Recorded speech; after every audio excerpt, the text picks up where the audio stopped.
Hi friends, இன்றைக்கி ஒரு சூப்பரான ஹெல்த்தியான டேஸ்டான ஒரு ரெசிபியோடு வந்திருக்கேன். என்னென்னு பார்த்தீங்கன்னா, இன்றைக்கி பால் பணியாரங்க, தேங்காய் பால் பணியாரம். இது ரொம்ப டேஸ்ட்டாக இருக்கும். கிட்ஸுக்கெலாம் ரொம்ப ரொம்ப பிடிக்குங்க.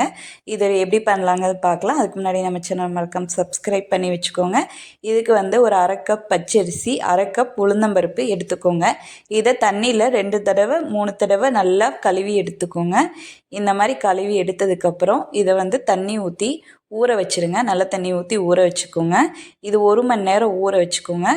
கரெக்டாக இருக்கட்டும். இப்போ தண்ணியில் நல்லா இந்த உளுந்தம்பருப்பும் பச்சரிசி ஊறட்டும். இதுக்கு இடையில் நம்ம தேங்காய் பால் பண்ண போகிறோம். இந்த தேங்காய் பால் பணியாரத்துக்கு தேங்காய் ஃபஸ்ட்டு இம்பார்ட்டன்ட்டுங்க. இப்போ இந்த தேங்காய் பண்ணுறதுக்கு இந்த குட்டி குட்டி பீசஸாக தேங்காய் எடுத்துக்கோங்க. இது கூட தண்ணி ஊற்றிட்டு 4 ஏலக்காய் போட்டு அரைச்சி எடுத்துக்கோங்க.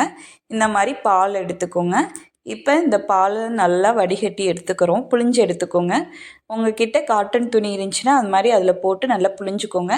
இல்லை அப்படின்னா இந்த மாதிரி பெரிய வடிகட்டி இருந்துச்சுன்னா இந்த மாதிரி போட்டுக்கோங்க. உங்களுக்கு எது ஈஸியாக இருக்கோ அந்த மாதிரி பண்ணிக்கோங்க.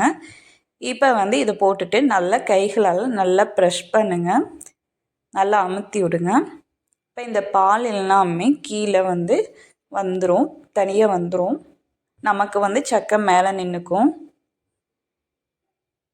இப்போ நம்ம ஃபஸ்ட்டு பால் எடுக்கிறோம். இதை நல்லா எடுத்ததுக்கப்புறம் மறுபடியும் மிக்சியில் போட்டு இன்னும் கொஞ்சம் தண்ணி ஊற்றி செகண்ட் பாலையும் எடுத்துக்கலாங்க.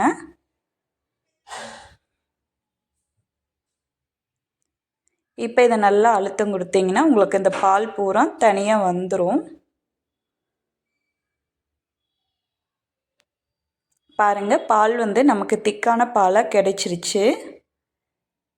நீங்கள் பார்த்தீங்கனாலே தெரியும். இது நல்லாயிருக்கும், டேஸ்ட்டாக இருக்கும். இது கூட நீங்கள் ஜீனி இல்லை அப்படின்னா நாட்டு சக்கரை சேர்த்துக்கலாம். அதுவும் சூப்பராக இருக்கும். இப்போ நம்ம இந்த நல்லா ஊறிடுச்சுங்க. இப்போ 1 மணி நேரம் கிரிமிச்சு பார்க்கையில் நல்லா உளுந்தம்பருப்பும் அரிசியும் நல்லா ஊறிடுச்சு. இப்போ இதை நம்ம அரைச்சி எடுத்துக்கலாங்க. நல்லா நைஸாக அரைச்சிக்கோங்க. நம்ம இட்லி மாவு பதத்துக்கு அரைச்சி எடுத்திங்கன்னா உங்களுக்கு கரெக்டாக இருக்கும். இப்போ இது எல்லாத்தையும் மிக்ஸி ஜாரில் போட்டுக்கலாம். இப்போ இது கூட அரைக்க தேவையான அளவுக்கு தண்ணி கொஞ்சமாக ஊற்றிக்கோங்க. ரொம்ப ஊற்ற வேணாம், அளவாக ஊற்றிக்கோங்க.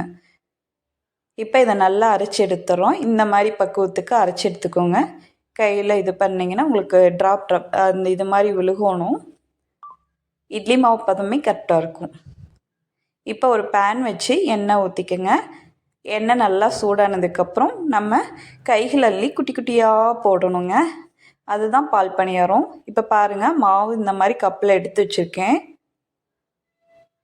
இப்போ நீங்கள் கையை நல்லா நனைச்சி எடுத்துக்கோங்க. நனைச்சதுக்கப்புறம் நீங்கள் இந்த மாதிரி குட்டி குட்டியாக போடுங்க.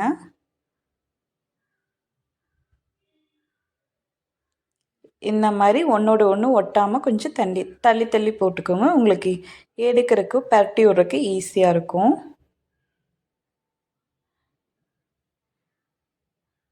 இல்லை அப்படின்னா நம்மக்கிட்ட இந்த தேங்காய் எடுப்போம்ல, அந்த இதை வச்சு கூட நம்ம பண்ணலாம்.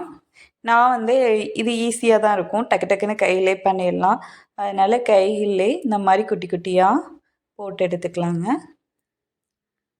இது ரொம்ப ஈஸி தாங்க, ரொம்ப கஷ்டமான வேலையெல்லாம் இல்லைங்க.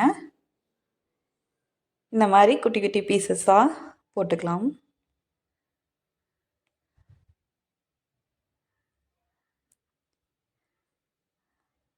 இதை அப்படியே வேகட்டுங்க. உடனே திருப்ப வேணாம்.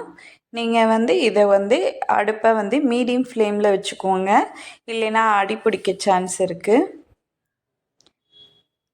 இது 1 நிமிஷம் இது அடியில் கொஞ்சம் வெந்ததுக்கப்புறம் லைட்டாக பரட்டி விடுங்க. இந்த மாதிரி திருப்பி திருப்பி போட்டுக்கோங்க. ஃபுல்லாக நமக்கு எல்லா பக்கமும் வெந்து வரணும். பரட்டி விட்டிங்கன்னா உங்களுக்கு இந்த நல்லா வெந்து வந்துடும். பாருங்கள், இந்த மாதிரி பரட்டி விட்டுக்கோங்க.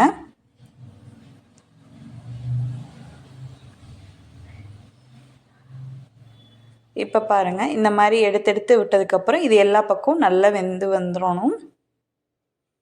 இப்போ பாருங்கள், இது ஓரளவுக்கு நல்லா வெந்து வந்துருச்சு. நான் அடுப்பை மீடியம் ஃப்ளேமில் தாங்க வச்சுருக்கேன். இப்போ நம்ம எடுத்துடலாம். வெந்துருச்சு, அவ்வளோதாங்க. இப்போது நான் இன்னொன்று இது பண்ணிட்டேன். மாவில் நீங்கள் உப்பு போட்டுக்கோங்க. நான் உப்பு போடுறதை ஸ்கிப் பண்ணிட்டேன். வீடியோ எடுக்காமல் விட்டுட்டேங்க. நீங்கள் உப்பு போட்டு மாவு பிசைஞ்சு இந்த மாதிரி நீங்கள் எண்ணெய்க்குள்ளே போட்டு பொரித்து எடுத்துக்கோங்க. அப்போ தான் டேஸ்ட்டாக இருக்கும்.